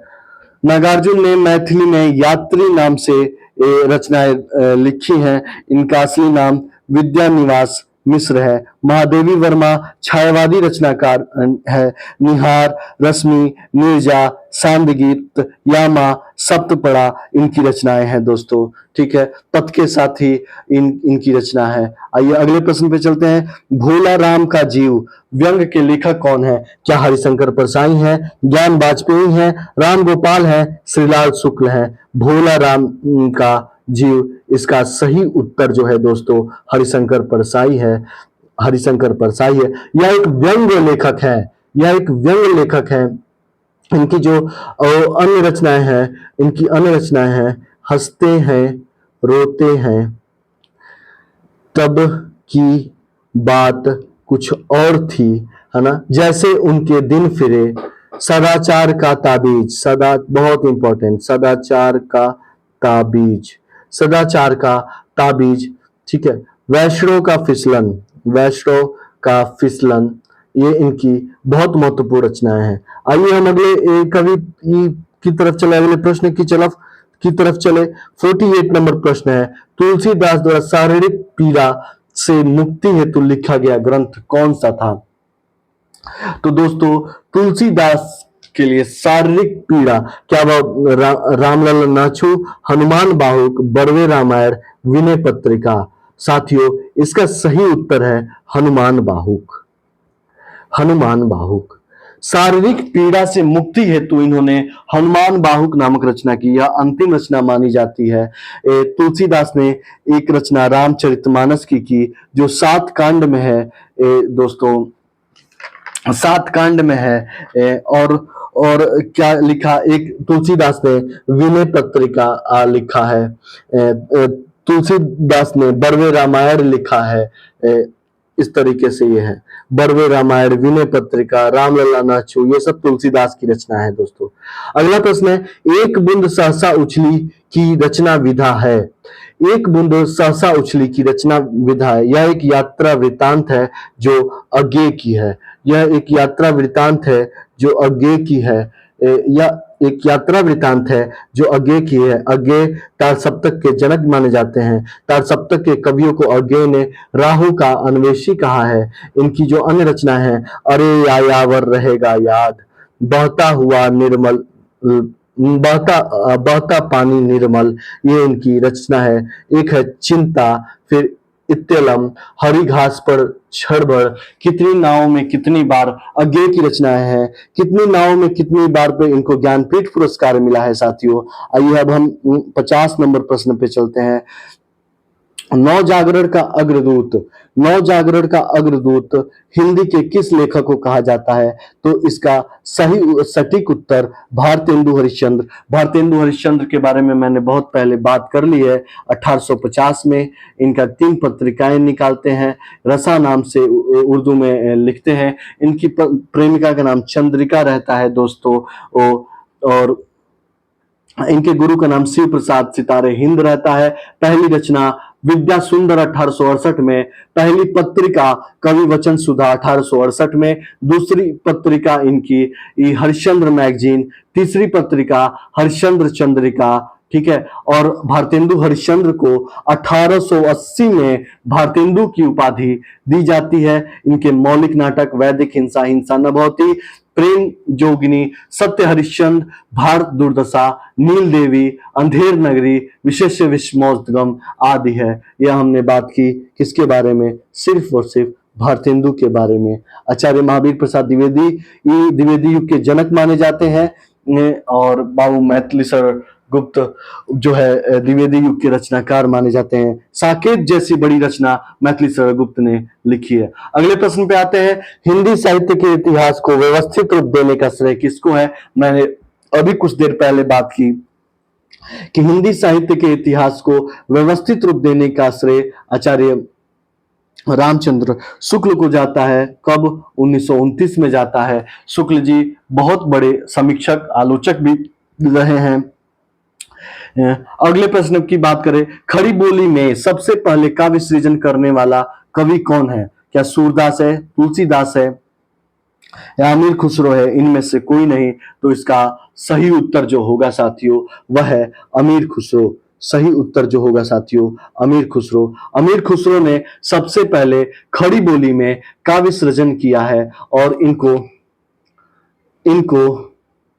हिंदुस्तान की तूती कहा जाता है। अमीर खुसरो ने खालिक बारी, हालात ए कन्हैया, नजरान ए हिंदी नामक रचनाएं रची हैं। ठीक है, अब आइए हम अगले प्रश्न पे चलते हैं। अगला प्रश्न है हमारा मोस्ट इंपॉर्टेंट प्रश्न है, 53वां नंबर प्रश्न है कि अष्टछाप के संस्थापक कौन थे? ठीक है, अष्टछाप के संस्थापक कौन थे? अष्टछाप के क्या वल्लभाचार्य हैं, रामानंद है, रामानुजाचार्य है, विट्ठलनाथ है। दोस्तों वल्लभाचार्य के शिष्य हुए विट्ठलनाथ। विट्ठलनाथ ने अष्टछाप की स्थापना की। विट्ठलनाथ ने अष्टछाप की स्थापना की, जिसमें 8 कवि हैं। 4 कवि वल्लभाचार्य के शिष्य हैं, 4 कवि विट्ठलनाथ के शिष्य हैं। अब एक बार और मैं दे दूं, मैं वैसे वर्बली बोल दे रहा हूं कौन कौन से कवि हैं। तो कुंभन दास, सूरदास, परमानंद दास, कृष्णदास, ये 4 कवि, ये 4 कवि वल्लभाचार्य के शिष्य हैं। कौन कौन से? कुंभन दास, सूरदास, परमानंद दास, कृष्णदास। और विट्ठलनाथ के 4 शिष्य कौन कौन से हैं? वह है गोविंद स्वामी, चित स्वामी, नंददास, चतुर्भुजदास। ठीक है दोस्तों, आइए हम अगले प्रश्न पे चले। कृष्ण गीतावली नामक काव्य संग्रह के रचयिता हैं। कृष्ण गीतावली नामक काव्य संग्रह के रचयिता कौन है? क्या वह तुलसीदास है, रैदास है, सूरदास है केशवदास है। तो दोस्तों इसका सही उत्तर हो जाएगा तुलसीदास। कृष्ण गीतावली नामक काव्य ग्रंथ तुलसीदास ने लिखा है। तुलसीदास ने छोटे बड़े मिला के 12 ग्रंथों की रचना की है। कौन कौन सी? दोहावली, कवित्त रामायण, कवित्त रामायण, गीतावली, कवितावली, रामचरितमानस, रामाज्ञा प्रश्न, रामाज्ञा प्रश्नावली, विनय पत्रिका, जानकी मंगल, पार्वती मंगल, बरवे रामायण, कृष्ण गीतावली, ये सब तुलसीदास की रचना है। ठीक है, अगले प्रश्न पे हम एक रचना है तुलसीदास की, कौन सी? रामचरितमानस, जो 2 वर्ष 7 महीने 2 वर्ष 7 महीने 26 दिन इसको लिखने में लगा था दोस्तों।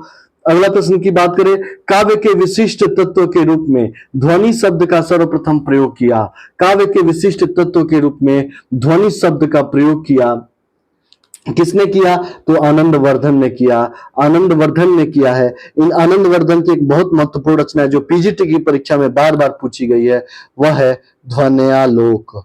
ध्वन्यालोक किसकी रचना है? तो आनंदवर्धन की रचना है। अगले प्रश्न की बात करें, उर्मिला किसका प्रबंध काव्य है? उर्मिला किसका प्रबंध काव्य? क्या नरेंद्र शर्मा का है, रमेश्वर शुक्लांचल का है, बालकृष्ण शर्मा नवीन का है? इनमें से कोई नहीं। तो इसका सही उत्तर होगा काव्य के विशिष्ट तत्व के रूप सॉरी इसका सही उत्तर होगा कि बालकृष्ण शर्मा नवीन। सॉरी दोस्तों, यहाँ पे थोड़ी सी मिस्टेक है कि उर्मिला किसका प्रबंध काव्य है? उर्मिला जो प्रबंध काव्य है वह है बालकृष्ण शर्मा नवीन का प्रबंध काव्य है। ठीक है, इनका जो अन्य है कुमकुम, रश्मि, रेखा, अपलक आदि इनकी जो रचनाएं हैं दोस्तों, ये सब रचनाएं हैं। आइए अगले प्रश्न पे चलते हैं कि पद्मावत की विधा क्या है? पद्मावत की विधा क्या है? तो पद्मावत जायसी द्वारा लिखा गया है दोस्तों। पद्मावत जायसी द्वारा, यह पद्मावत की जो विधा है एक प्रबंध काव्य है। जायसी की अन्य रचनाएं कौन कौन से हैं? तो जायसी की प्रमुख रचनाएं हैं आखिरी कलाम, चित्ररेखा, आखिरी कलाम, चित्ररेखा, कहरनामा, मसलनामा, कन्हावत, ये सब इनकी अन्य रचनाएं हैं। ठीक है, आइए हम आगे बढ़ते हैं कि निम्नलिखित काव्य संकुलों में किसने कवि अरूण कमल है, चांद का मुंह टेढ़ा है, या मुक्तिबोध की रचना है, मगध, सागर मुद्रा, अपनी केवल धार? तो दोस्तों अरूण कमल जी की जो रचना है अपनी केवल धार रचना है, यह बहुत इंपॉर्टेंट रचना है, हमेशा पूछा गया है दोस्तों। इनकी जो अन्य एक रचना है नए इलाके में, बहुत महत्वपूर्ण रचना है।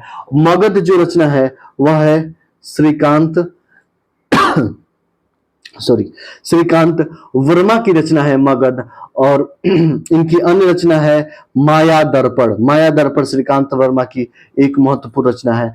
अगले प्रश्न पे है, जननी तू जननी भई, जननी तू जननी भई, विधि सन कछु ना बसाए, में कौन सा अलंकार है? जननी तू जननी भई, विधि सन कछु न बसाए, में कौन सा अलंकार है? तो साथियों इसमें लटानुप्रास है। लटानुप्रास अनुप्रास अलंकार का ही एक भाग है जहां शब्दों या वाक्यों की आवृत्ति हो, जहां शब्द ही और वर्णों की नहीं, शब्दों या वाक्यों की आवृत्ति हो, उनका अर्थ भी एक ही हो जबकि अलग अलग नहीं हो, अर्थ भी एक ही हो, केवल अन्वय करने पर अर्थ बदल जाता हो, उसे लटानुप्रास कहते हैं दोस्तों। ठीक है, अगले प्रश्न में आइए। प्रत्येक के 4 शब्द दिए गए हैं जिनमें से 3 अनेकार्थक शब्द की श्रेणी में आते हैं। जो शब्द इस श्रेणी में नहीं आता है वही आपका उत्तर है तात, पूज्य, पिता, मोती। तो तात, पूज्य, पिता अनेकार्थक शब्द की श्रेणी में आते हैं। मोती जो है वो इसके श्रेणी में नहीं आता है, तो इसका सही उत्तर मोती हो जाएगा। अगले प्रश्न पर आए दोस्तों। इस प्रश्न में एक वाक्य दिया गया है जिसमें त्रुटि है। इसके नीचे 4 विकल्प दिए गए हैं जिसमें एक सही है। सही विकल्प चुनिए। प्रत्येक व्यक्ति कविता नहीं कर सकते। ठीक है, इसको सही करना है। प्रत्येक व्यक्ति कविता कर सकते हैं, यहाँ नहीं दिया है तो ये ऐसे ही गलत है। प्रत्येक व्यक्ति कविता नहीं कर सकते हैं, चलते हैं, प्रत्येक व्यक्ति कविता नहीं कर सकता, ठीक है। हर व्यक्ति कविता कर सकता है, ये तो ऐसे ही गलत है। तो इसका सही उत्तर मुझे लग रहा है कि प्रत्येक व्यक्ति कविता नहीं कर सकता, यह इसका सही उत्तर है। अगले प्रश्न पे आते हैं दोस्तों। अगला प्रश्न है अविकारी शब्द क्या होता है। दोस्तों दो प्रकार के शब्द होते हैं, एक होते हैं विकारी शब्द और दूसरा होता है अविकारी शब्द। विकारी शब्द में संज्ञा सर्वनाम क्रिया विशेषण आता है। अविकारी शब्द में क्रिया विशेषण संबंध बोधक अव्यय आदि आता है। अविकारी शब्द उसे कहते हैं जो संज्ञा सर्वनाम की संज्ञा वचन आदि के कारण और जिसमें परिवर्तन नहीं होता है उसे अविकारी शब्द कहते हैं। यहाँ पर संज्ञा विकारी शब्द है, सर्वनाम विकारी शब्द है, विशेषण भी विकारी शब्द है। जहां लिंग वचन कारक के अनुसार कोई परिवर्तन नहीं आता है उसको हम अविकारी शब्द कहते हैं। अविकारी शब्द में क्रिया विशेषण संबंध बोधक समुच्चय बोधक और विस्मयादि बोधक, इन चारों को हम अव्यय कहते हैं और अव्यय इसका सही उत्तर हो जाएगा। अगले प्रश्न पे की बात करें, अगला प्रश्न हमारा क्या कहता है। अगला प्रश्न कहता है दोस्तों निम्नलिखित में से कौन सी बोली पश्चिमी हिंदी के अंतर्गत नहीं पड़ती है। सबसे पहला क्लास मैंने लिया था बोली पर ही, ट्रिक के माध्यम से समझाया था दोस्तों, उसको आप लोग देख लेंगे तो फिर दोबारा आपको याद करने की जरूरत नहीं पड़ेगी। तो पश्चिमी बोली के अंतर्गत कौन आता है, ब्रजभाषा आता है, बुंदेली आती है, कन्नौजी भी आती है, अवधी जो है अब ABC एक फॉर्मूला बताया था दोस्तों मैंने, ABC अवधी बघेली छत्तीसगढ़ी, ये तीन पूर्वी बोली के अंतर्गत आते हैं। तो जो अवधि है वह पूर्वी बोली के अंतर्गत आती है, इसलिए यहां नहीं पूछा है तो इसका सही उत्तर जो हो जाएगा वह हो जाएगा अवधि। सही उत्तर हो जाएगा अवधि, ठीक है। अगले प्रश्न की बात करें, अगला प्रश्न क्या कहता है, व्याकरण में काल का क्या अर्थ होता है। व्याकरण में काल का क्या अर्थ होता है, अंत, पीड़ा, समय, मृत्यु। तो इसका सही उत्तर हो जाएगा दोस्तों व्याकरण में जो काल का सही उत्तर समय होता है। जो काल के तीन भेद होते हैं, वर्तमान काल, भूतकाल और भविष्यत काल, यह तीन भेद होते हैं। अगला प्रश्न है दोस्तों कर्म कारक के लिए प्रयुक्त होने वाला चिन्ह। देखिए कारक जो होते हैं दोस्तों 8 प्रकार के होते हैं, कारक 8 प्रकार के होते हैं। कर्ता ने कर्म को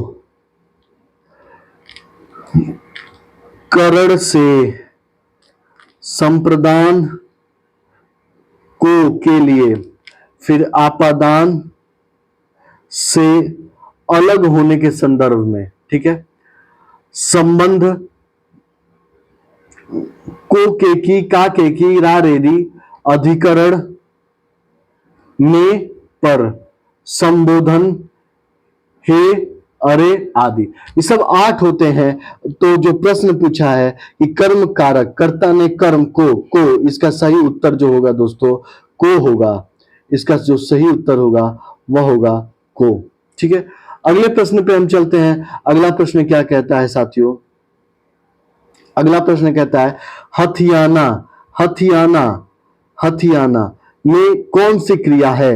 हथियाना में कौन सी क्रिया है दोस्तों, जहां पर जिस धातु के आगे आना शब्द जुड़ जाए, धातु प्लस आना, उसको हम कहते हैं नाम धातु, नाम धातु कहते हैं। तो हथियाना, हथियाना अंत में आना शब्द जुड़ा है इसलिए यह नाम धातु क्रिया है। अगले प्रश्न की बात करें, ये प्रश्न नंबर 67। प्रश्न निम्नलिखित वाक्यों में से उनके प्रथम और अंतिम अंश दिए गए हैं, यर और लव के क्रम में लगाना है। पहला है अपने सुधी पाठकों के लिए हम आज से, अंतिम है अतएव हमने इसको उसी रूप में रहने दिया है जैसे रह रहा था। तो इसका दोस्तों हम अगर इसको पूरा पढ़ेंगे तो इसका जो सही उत्तर है वह है, अपने सुधी पाठकों के लिए हम आज से चंद्रकांता उपन्यास का अविकल रूप प्रस्तुत कर रहे हैं, ताकि इसकी ऐतिहासिक गरिमा अक्षुण्ण रहे और नई पीढ़ी तक यह अपने मूल स्वरूप में जाए, किसी फिल्मी अनुवाद का परिवर्तित होकर नहीं। अतएव हमने इसको उसी रूप में रहने दिया जैसा यह था, तो इसका सही उत्तर हो जाएगा दोस्तों सी। अगले प्रश्न की बात करें, निम्नलिखित में से पुल्लिंग शब्द है सरसों, मकई, मूंग, सारस। पुल्लिंग शब्द कौन सा है? तो इसका जो सही उत्तर है दोस्तों वह है सारस। इसका सही उत्तर सारस है। बाकी ये तीनों अनाज के जो मोस्टली नाम होते हैं वह स्त्रीलिंग में होते हैं। अगले प्रश्न की बात करें, कांच का पर्यायवाची शब्द है, क्या जलधि है? जलधि समुद्र को कहते हैं तो इसलिए नहीं है। शिक्षा, सीपा या सीसा? तो इसका सही उत्तर हो जाएगा दोस्तों सीसा। कांच का हो जाएगा सीसा। अगले प्रश्न की बात करें, अगला प्रश्न है गौरव शब्द किस तद्धित प्रत्यय के योग से बना? दोस्तों एक बात याद रख ले, जहां पर अंत में व आ जाए, किसी शब्द के अंत में आ जाए, वहां अप्रत्यय होता है। ठीक है, तद्धित प्रत्यय वे प्रत्यय हैं जो क्रिया से भिन्न अर्थात विशेषण संज्ञा के अंत में लगाए जाते हैं। ठीक है, दूसरा एक नियम यह है, जो शब्द भाववाचक का बोध कराता है, भाववाचक का बोध कराता है तद्धित प्रत्यय, वहां पर अंत में अ प्रत्यय लगा होता है। तो इसका सही उत्तर हो जाएगा दोस्तों, इसका सही उत्तर हो जाएगा ए अ। आइए हम 70 प्रश्न हो गए, 71वें प्रश्न पे चलते हैं। 71वां प्रश्न क्या कहता है? 71वां प्रश्न क्या कहता है दोस्तों? यह प्रश्न मुझे लगता है कि टीजीटी की परीक्षा में नहीं आएगी। Uttar Pradesh UP TGT PGT की परीक्षा के लिए प्रश्न बहुत महत्वपूर्ण है। उत्तर रामचरितम का प्रधान रस क्या है? उत्तम रामचरितम का प्रधान रस करूर है। यह प्रश्न टीजीटी पीजीटी उत्तर प्रदेश के लिए महत्वपूर्ण है। अगले प्रश्न की बात करें, जिस समास के पूर्व एवं उत्तर दोनों ही पद समान रूप से प्रधान हो उसको क्या कहते हैं? दोस्तों जिसका अंतिम पद प्रधान होता है उसको तत्पुरुष समास कहते हैं। और इसमें क्या होता है? इसमें कारक चिन्ह बीच में लगा होता है। बहुब्रीहि समास में दोनों पद अप्रधान होते हैं, दोनों पद अप्रधान होते हैं तथा कोई तीसरा पद निकल के सामने आता है। द्विगु समास में जो प्रथम पद है वह संख्यावाचक होता है, संख्यावाचक। और द्वंद्व समास में दोनों पद प्रधान होते हैं, प्रधान, और या फिर बीच में योजक चिन्ह लगा होता है, जैसे माता पिता, राजा रानी। ठीक है, तो जिस समास के पूर्व तथा उत्तर दोनों ही पद समान रूप से प्रधान हो उसको द्वंद्व समास कहते हैं, उसको द्वंद्व समास कहते हैं। आइए आगे बढ़ते हैं 73 नंबर प्रश्न पे, थोड़ा सा जल्दी जल्दी करते हैं। प्रत्यक्ष में संधि कौन सी है? देखिए इसका संधि, मैं संधि विच्छेद आगे पढ़ाऊंगा, व्याकरण के एक एक टॉपिक को मैं ढंग से आगे पढ़ाऊंगा। थोड़ा सा मुझे समय दीजिए, मैं खुद मटेरियल तैयार कर रहा हूं वो, लेकिन आगे विश्वास मानिए, साहित्य और व्याकरण की थ्योरी मैं पढ़ाऊंगा और क्वेश्चन भी कराऊंगा। साहित्य में आदिकाल से लेके काव्य शास्त्र तक चीजों को मैं पढ़ाऊंगा और विस्तृत रूप से पढ़ाऊंगा। ये नहीं कि एक वीडियो में आदिकाल खत्म कर दिया, नहीं, 10 वीडियो में मैं आदिकाल खत्म करूंगा, लेकिन आदिकाल को ऐसे पढ़ाऊंगा कि आपको किसी किताब की जरूरत नहीं पड़ेगी, आपको किसी नोट्स की जरूरत नहीं पड़ेगी। वो वीडियो ही आपके लिए नोट्स होगा और फिर प्रैक्टिस पेपर क्वेश्चन में इतने करा दूंगा कि परीक्षा के लिए पढ़ाई पाठशाला पर्याप्त होगा। प्रत्यक्ष का संधि विच्छेद करेंगे, प्रति धन अक्ष, तो यहां ई निकल के सामने आता है अ, तो जहां पर ई से शुरुआत हो अ पर जाए वहां यड़ संधि होती है। यहां इसका सही उत्तर हो जाएगा यड़। अगले प्रश्न पे बात करें, ओछे की प्रीत बालू की भीत का भाव है। बालू की दीवार कमजोर होती है, बिल्कुल नहीं। ओछे लोग बालू की दीवार बनाकर रहते हैं, बिल्कुल नहीं। बालू की दीवार की भांति ओछे लोगों का प्रेम अस्थायी होता है, बिल्कुल सही। बालू ओछा पदार्थ होता है, बिल्कुल नहीं। तो इसका सही उत्तर हो जाएगा बालू की दीवार की भांति ओछे लोग का प्रेम अस्थायी होता है, प्रेम को स्थायी रखा जाए। मुझे किस प्रकार का सर्वनाम है? देखिए इसमें सर्वनाम तीन प्रकार के होते हैं, उत्तम, मध्यम, अन्य। उत्तम जो होता है स्वयं के लिए प्रयोग किया जाता है, मध्यम जो होता है वह सामने वाले के लिए, श्रोता के लिए प्रयोग किया जाता है, और अन्य जो होता है वह दूसरे के लिए प्रयोग किया जाता है। तो मुझे स्वयं की बात हो रही है तो यह उत्तम हो जाएगा, इसका सही उत्तर उत्तम पुरुष हो जाएगा। ठीक है, अगले प्रश्न पे आए, उग्र। उग्र का क्या अर्थ इसमें से है? तीव्र, रौद्र।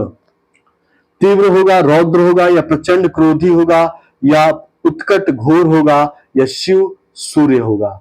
तो इसका सही उत्तर है दोस्तों, इसका सही उत्तर हो जाएगा प्रचंड क्रोधी। प्रचंड क्रोधी, इसको चंड भी कहते हैं, तेल भी कहते हैं, प्रबल भी कहते हैं, ये सब होगा। निम्नलिखित में से एक शब्द की वर्तनी अशुद्ध है। उज्जवल, कवित्री, कवित्री, मोक्ष। ये दो दे दिया तो आप आसानी से पकड़ लिए होंगे, लेकिन एक और चीज है दोस्तों, ये भी गलत है।